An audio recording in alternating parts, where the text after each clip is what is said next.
Hey, Grow Squad, welcome again. This is another episode, another week of the Eugene Hamilton podcast. Hope you're doing well. In fact, I think it's appropriate, it's proper to ask you, how are you doing? Having a good week, having a good month, having a good third quarter? I hope all things are going well for you and those that you love and hold dear to your heart. And I just today invite you to go ahead and subscribe, like, share, do all the great things that help our platform, our squad, the Grow Squad, to grow and to let others know that great things are happening right here and right now. Today's episode, another hot one. I want to give it to you real quick, raw from the heart, so you can understand exactly where it is that my mind has been taking me these last few weeks as we've been journeying together. Let's pray. God, thank you for today. Thank you for my friends who are listening, who are watching. Bless their lives wherever they are. In your name, amen. Check this out. I've been meeting a lot of people and the work that I do. And if you've been paying attention, you follow me on social media at Eugene J. Hamilton. I have added another layer to what it is that I offer. My offerings have included inspirational speaking, transformational keynotes, a lot of connections with the education field, maybe teachers or students. But if you know my background, you will understand that I was a leader of people, a leader of leaders for about 18 years in a professional way, in an official way. And so I've added leadership development, leadership coaching, and conference speaking to our list of offerings. And one of the things that has been happening is that I've been introduced to a lot of people who are, for lack of a better word, they're at a crossroads. They have gotten to a four-way stop, their cars at each stop sign, and everybody's trying to figure out who's going to go first. You've been there before. Kind of frustrating, right? You get to the stop sign. Maybe you all get there in a matter of seconds of each other. And everyone has forgotten what their driver's ed book said.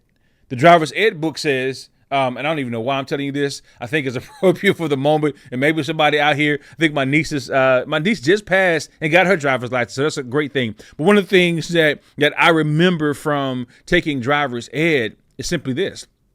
If I get to the stop sign at the same time as someone else, the person to the right, this is in the state of Louisiana. I live in California now, but when I got my driver's license, I was in Louisiana. The person to the right goes first.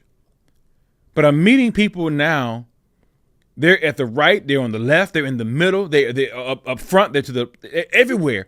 And they're trying to figure out, what do I do next? They desire more. They desire to be used by God more. They desire to have a greater impact on their job. They desire to have a greater impact within their family circles. They desire to be a better friend, a better husband, a better wife, a better son, a better daughter, a better human. And today I want to offer you something that's been working for me, as you know, as I've been on this little health journey for a few weeks now. One thing that has clicked into gear for me, has shifted into gear for me, is that I have essentially had to shift my focus.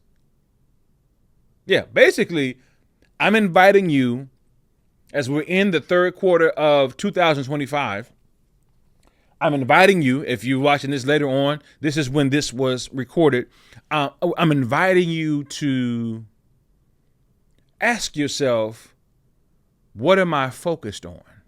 I was watching, I was on the airplane the other day. I was viewing a podcast. Some people call it a vodcast, whatever you call it, but via video. And Isaac Hayes, I want to say he's the second, maybe the third, I don't know. The son of Isaac Hayes, the great singer.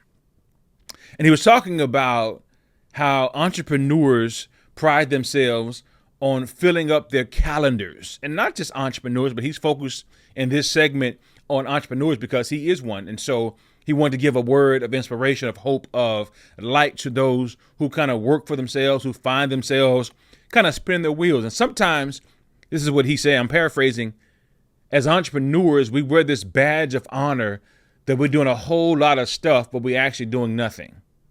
And when I say we, I'm an entrepreneur, right? I work for myself.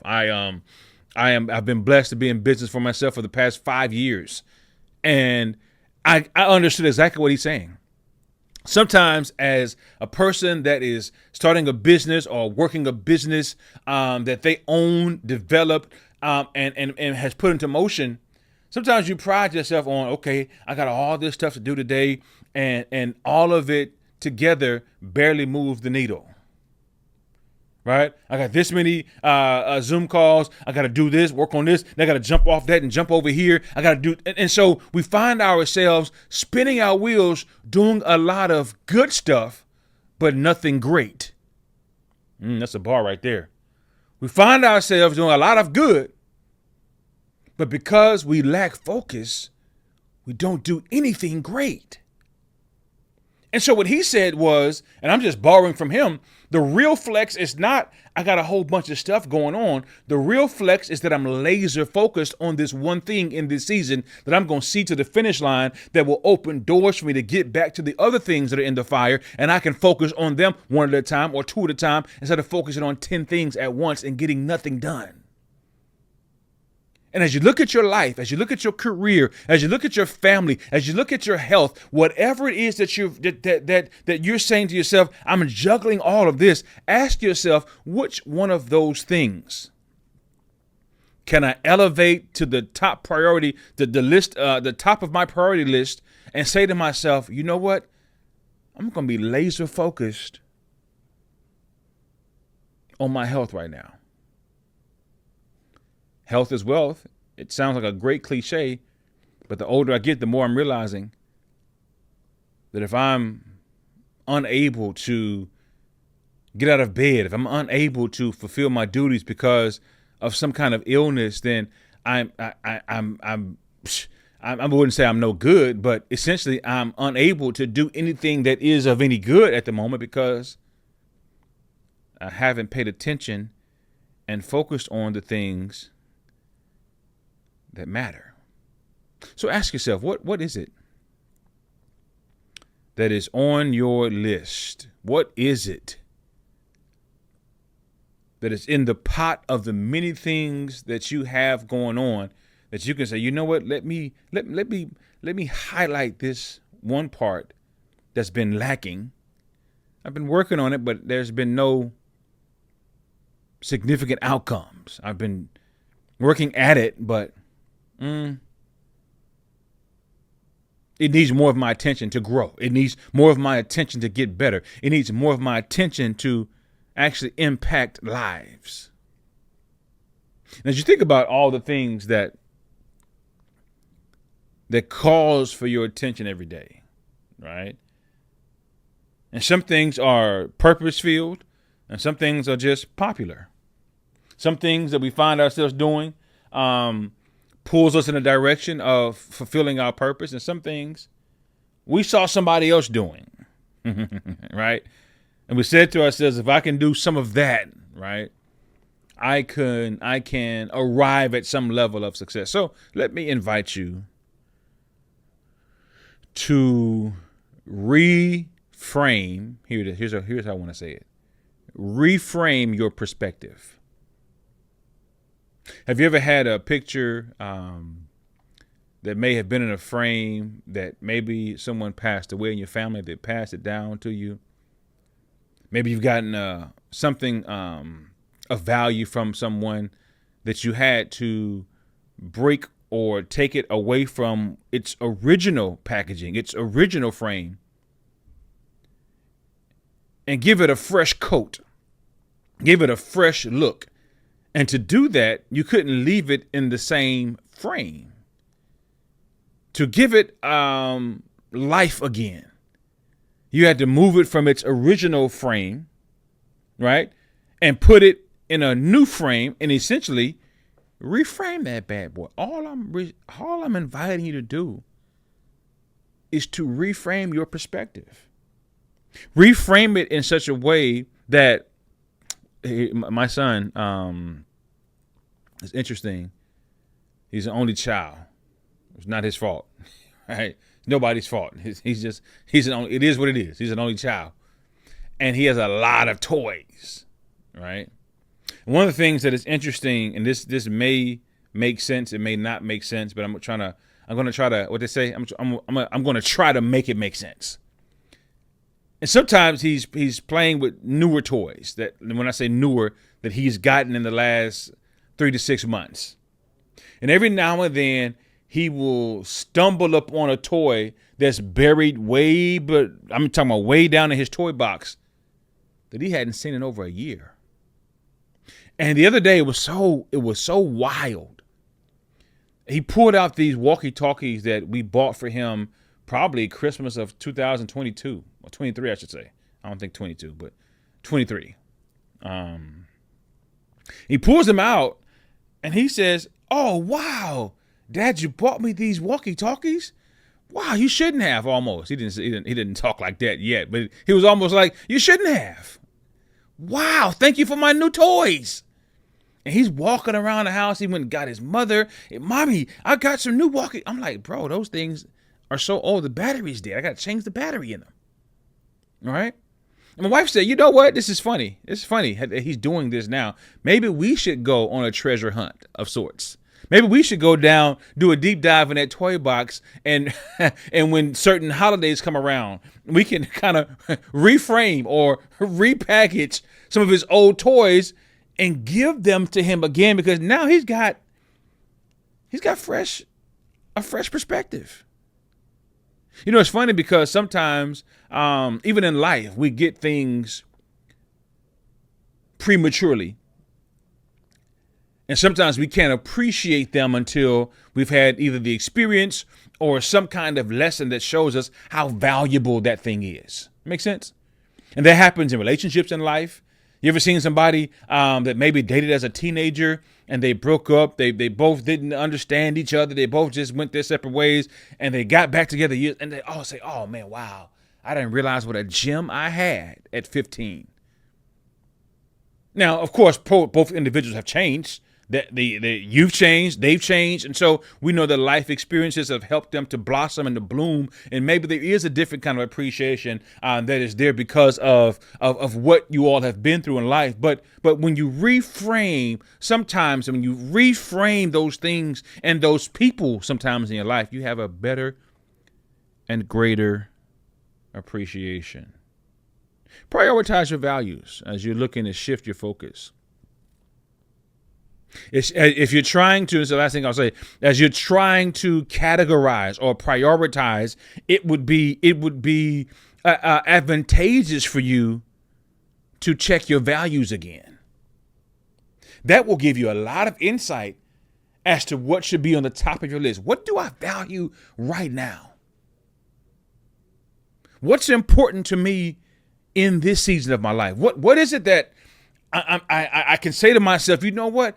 If I get this thing done, check this out. I'm gonna spill. You all are hearing it here first. I haven't told anybody, not nobody. Maybe yeah, I haven't told anybody.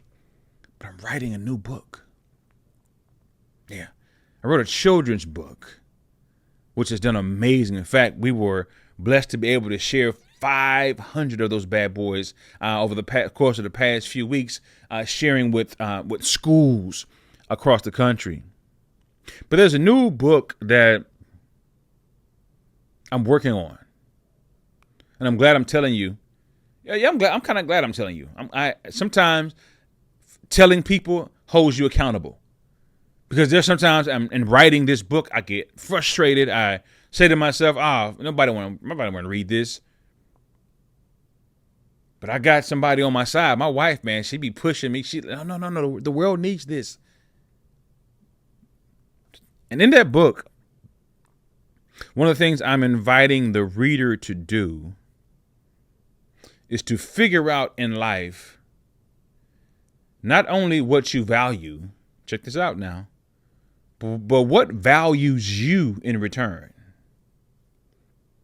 Not only figuring out who do I value, but who values me in return.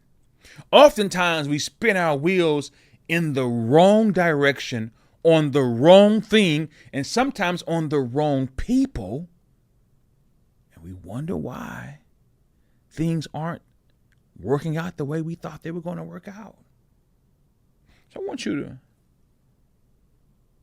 take a sheet of paper, take a notepad, pull out your phone, and go to that one setting. What is it called? Let me look at it right now. Is it called voice notes on iPhone? I don't know what it's called. You know, the setting where you can record notes to yourself, right? And go back and play them. I'm inviting you. Sometimes just sit in a quiet room, in a quiet space. If your house isn't quiet, trust me, I get it. Get in your car, right? Sit in your car for a moment and just talk to yourself. Talk about your values. Talk about what's important. Talk about this season. Talk about, in fact, before the year is over, I want to invite you to begin assessing some of the goals that you made in January and ask yourself, why haven't I reached them? What's stopping me from reaching that goal before December? What's stopping me from getting some traction behind? If you don't reach the goal, at least get some traction in that direction. So Grow Squad, if you're going to go, if you're going to grow, and if you're going to glow, you got to shift your focus. Yeah. I'm not saying that you're a heathen. I'm not saying that you are focused on things that are inappropriate. What I'm saying is sometimes what you're focused on is not inappropriate or off limits. Sometimes what you're focused on is beneath you and it's not taking you higher. So this is my homework for you this week. Pull out that notepad, pull out those voice notes, pull out whatever you've got to do. Talk to a trusted friend, figure out what you value, prioritize, and also reprioritize and reframe those things that are important to you and get after it. Thank you so much for joining me today. Listen, it's very, very important for me to let you know how grateful I am that you took time. You took a few moments out of your day to listen, to watch, and I appreciate your support. I appreciate the love, and I appreciate you being a part of the Grow Squad. Listen, as you continue this week, don't forget to take care of yourself.